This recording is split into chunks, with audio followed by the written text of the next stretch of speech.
Ndugu yangu, yani mpaka umeamua nifuate hadi huko. Kwa hiyo ulikuwa unataka ufunge mlango, ufunge ili nisiingie, au ulikuwa unataka kufanya nini? Nilipata tu mshtuko kama binadamu wa kawaida. Sikutegemea. Ina maana Gift, wewe hufahamu kabisa kwamba tunakudai pesa zetu? Najua na nipo nalishughulikia. Naweza umesikia kabisa nimepata matatizo. Wewe si umekimbia kwako, alafu unapata matatizo unashindwa kuja ofisini kutueleza kwamba mimi nimepata changamoto ya 1 2 3, alafu unaondoka kimya unakimbilia kwa ndugu zako. Ulikuwa unategemea kwamba mimi sitopafahamu hapa? Wewe unajua kilichonipata.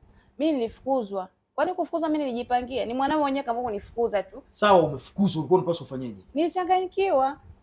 Gift, zile ni pesa za kampuni. Unapopewa mkopo unatakiwa urudishe mkopo. Sawa. Unafahamu unadaiwa shilingi ngapi mpaka sasa hivi? K6. K6.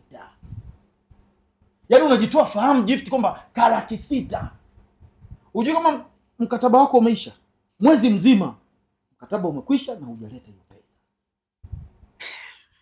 Kiukweli naomba unisamehe. Nitakaga kukunyima mkopo. Naomba mimi kwa sababu nitakuwa mwepesi nitaleta kwa sababu nazijua changamoto zako. Sasa Senko, nilikupa milioni 1. Nishazilipa shilingi ngapi? Imebakia Laki6 yote unanipigia kelele kiasi hicho. Kwa sababu hiyo Laki6 unaiona kama vile karanga, si ndivyo? Unaweza kaenda tu kachukua zamio kaleta. Pesa za watu zinatakiwa. Mbona tuelewane Gift? Sawa. Hili ni jambo tu la kuongea kibinadamu. Hiyo Laki6 nipe wiki 2 tu nitakuwa nishakupatia. Sikiliza, mimi na habari zako. Una mikopo mingi sana wewe. Sasa si masuala maisha yangu. Una mikopo na nilikwambia kama una mikopo mingi tusikupe hiyo pesa. Na kopa naweza kulipa, ndio maana naweza kukopa. Shida yako nini? Shida yako si upate tu pesa. Unajua una jeuri. Unatakiwa ujiongeze. Maana wewe utasubata hiyo Laki6 uwezi kwanza una kazi. Mimi nataka nikusaidie, sawa? Unisaidia kwa kipi? Sikiliza, sasa usijifanye jeuri wakati mimi nataka kukusaidia.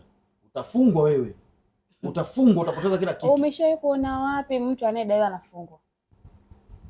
Sasa nisikilize. Mimi nataka nifute mkopo wako. Kama umeamua sasa nitafanyaje? Lakini kesho na muda gani? Kesho ratiba yako inasemaje? Iseme nini?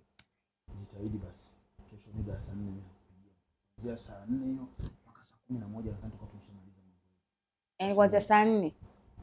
Laki6. Kwa hiyo Laki6 unaiona ni ndogo sana, masaa 2 saa 1. Mimi nimekuelewa.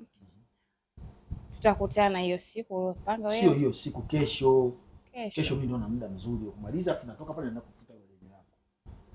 Basi kwa sababu una haraka hiyo, kesho mimi nitakuja. Na kama ulikuwa ni swali kama hili jepesi kama hivi, ungeniambia mapema kuko kunishtua unakuja unaona ni jambo la kirahisi kumwingilia mtu tu hivyo. Mimi hapo ndo nimekubania. Laki6 zako nizifute kuanzia saa 4 mpaka saa 12.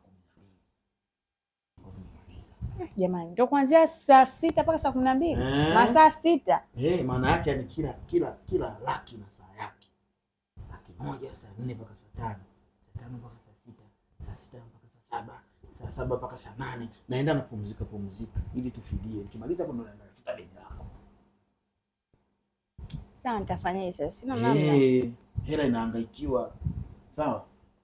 Ndio ujiandae, uwahi uje vizuri na perfume jipo.